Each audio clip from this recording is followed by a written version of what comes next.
దేవునికి స్తోత్రం. అందరికీ వందనాలండి. ఈ దినాన్ని దేవుడు మనతో మాట్లాడబోతున్న మాట దావీదు కీర్తన 14వ అధ్యాయంలో 2వ వచనం మనం చూసుకుందాం. వివేకము కలిగి దేవుని ఎతికేవారు కలరేమో అని యెహోవా ఆకాశము నుండి చూచి నరులను పరిశీలించెను. దేవునికి స్తోత్రం. ప్రియమైన దేవుని బిడ్డలారా, ఈ దినాన్ని మనం చాలా జాగ్రత్తగా గమనించాలి.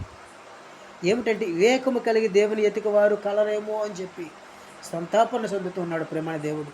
ప్రియమైన దేవుని బిడ్డలారా, ఈ దినాన్ని ఎలా ఉంటున్నావు? ఆయన పోలికలో మనల్ని చేసుకున్నాడు. ఆయన స్వరూపమందు మనల్ని నిర్మించాడు. ఆయన జీవాత్మను మనకు ఊదాడు.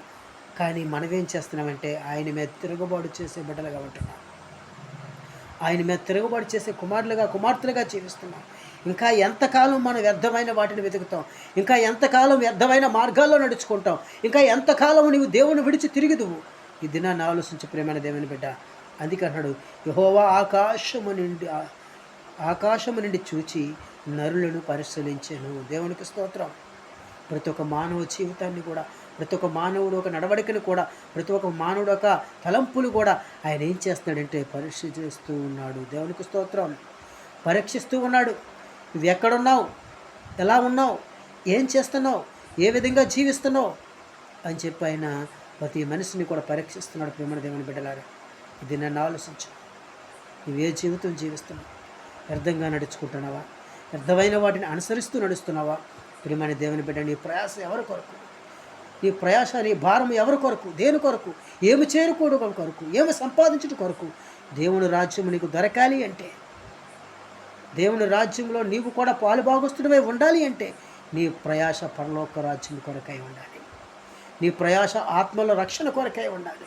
నీ ప్రయాస అనేక ఆత్మలను కట్టుట కొరకై ఉండాలి.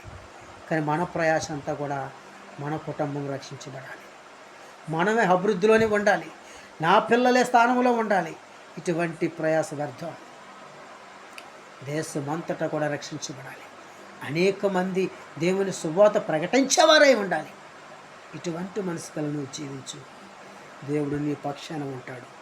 అద్భుతమైన కార్యములు చేస్తాడు. దేవునికి స్తోత్రం. అలా నువ్వు ఉన్నప్పుడు అంటున్నాడు, వారు దారి తొలగి బొత్తిగా చెడి ఉన్నారు. మేలు చేయవారు ఒక్కరును లేరు, ఒక్కడును కూడా లేడు అని చెప్తున్నాడు కీరిగా. ఇక్కడ వారందరూ కూడా దారి తొలగి ఉన్నారు, బొత్తిగా చెడిపోయి ఉన్నారు. ఒక్కడు కూడా మేలు చేయవాడు లేడు భూమి మీద అని చెప్పి దేవుని వాక్యం చదివిస్తుంది. ప్రియమైన పిల్లరా, చెడిపోతున్న వాడిని చూసి వ్యసన పడుతూనే ఉంటున్నావా? ఇంకా వాడు ఇలాంటి వాడు, ఆడలాంటి వాడు అని చెప్పి ఇంకా దేవుని వాక్యంలో నీవు వాళ్ళు హింసించేవారిగానే ఉంటున్నావా? ఆలోచించు ప్రియమైన దేవుని బిడ్డ. ఇది నీ జీవితం ఎలా ఉంది? నీ ప్రార్థన ఎలా ఉంది? నీ ఆలోచన ఎలా ఉంది? ఆలోచించు ప్రియమైన దేవుని బిడ్డ. యెహోవాకు ప్రార్థన చేయక ఆహారము మింగునట్లు నా ప్రజలను మింగుచు పాపం చేయవారందరికీ తెలివి లేదా? పాపం చేయవారు బహుగా భయపడుదురు. దేవునికి స్తోత్రం. హల్లెలూయా. ప్రియమైన దేవుని బిడ్డలారా, ఇంకా నీవు పాపమైన ఆలోచన, పాపమైన తలంపుల్లో, పాపమైన ఉద్దేశాల్లో జీవిస్తున్నావా?